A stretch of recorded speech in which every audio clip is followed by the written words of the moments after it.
My name is Madeline Cruz. I'm a senior lecturer here at City University in London and also a trained speech and language therapist. I've been working with my colleagues Lucy Dipper and Rachel Ann Knight and 5 terrific undergraduate students on the LUNA project for the last 12 months.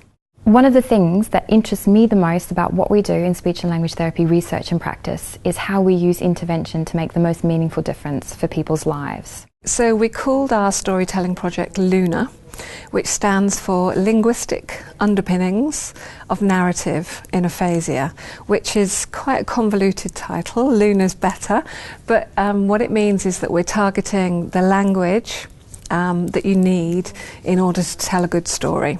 We ask the people who are taking part what story they want to tell. So it's a personal story, it's a story they've chosen and it really means something to them. I feel this is my life. The LUNA project, we talked about Tom, my son. She said to me about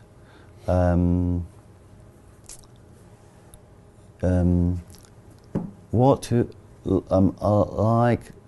I like to know if you about your days as a student, and Rosie, my youngest daughter, said about I would like to know about school. Comes on my heart, the stories about my life. I think about those times, and children. I can tell my children about them. Yeah. So we came up with this LUNA project idea, which is about getting people with aphasia to tell stories that are really important to them, working on the language and the sentences and the storytelling structure that they need, as well as using those stories to convey something about that person's identity. So it was all about talking to them about what interested them and finding out the story that they wanted to tell, and then working out with them what they found difficult and what was preventing them from telling the story that they wanted to tell. With one of my participants, he told his story, and then I kind of went away, analysed it and worked on what I think was his greatest areas of strength and need. So his strengths were his humour. His story is very funny and I kind of wanted to keep that element of it. And his weaknesses were his verbs and his sentences. His sentence order was a little confused, which made the listener quite confused as to exactly what he was referring to. So we worked on verbs, which are doing words. So these are really, really prevalent in everyday life. I mean, all sentences really revolve around verbs, so they really are quite important to kind of get a hold of. We worked on verbs which were really important for his story, and some of these verbs were really important for everyday life too. Intonation really helps in storytelling as well, so the way that you use your pitch will tell someone whether you've finished, whether you want to carry on. So those things are really important. So with my client we use melodic intonation therapy, but we also focus on the use of photographs as prompts for his story. So when he was stuck on a particular phrase, if he wanted to express something specific, he could find the right photograph, and sometimes that would be enough to help him find the word that he wanted. I help from Emma and Emily. They showed me how to make story live. Prepositions are key, and And one thing, the beginning, end, and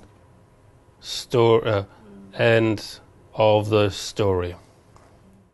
Beginning, middle, end. Very exciting, because I was hopeless at stories. Two things. I like speaking, and I like stories with an ending. I wanted to tell them about trip to the zoo.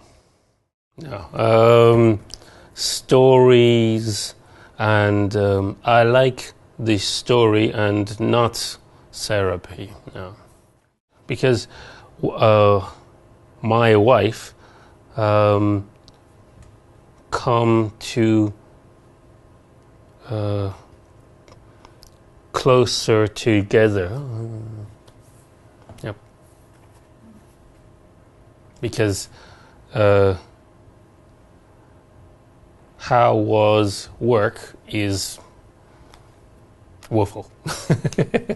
But how does the bonobo and how Willow got frightened about bronze statue. Ha ha ha. That's funny. The Luna project is good for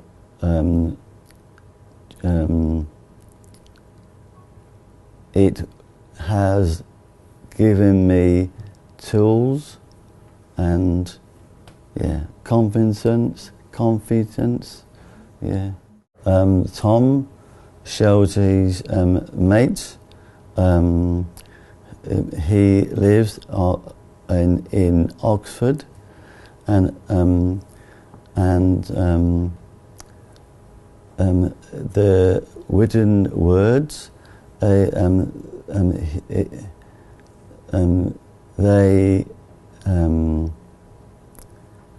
words no.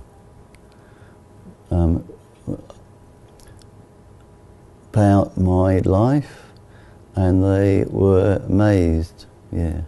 Rosie, she took my project to a school, and it was the friends enjoyed it. Yeah. One of my clients, he had built up to this specific moment of, this event in his story, but he didn't have the right verbs or the sentence structure to kind of tell us the punchline, as it were. So he built up to it, but he didn't really have the punchline. So having worked on the verbs and the sentences, we enabled him to do so, which obviously benefited him greatly, and his story was really humorous and lovely to hear in the end. Some of the personal benefits for me have been finally bringing to fruition something that we've been really keen and really interested in for about 2 to 3 years. And working with the students and running it as a pilot at the university is one way of moving that forward. I would like to say, do it. It was good, and it was fun, and you can laugh a while, yeah.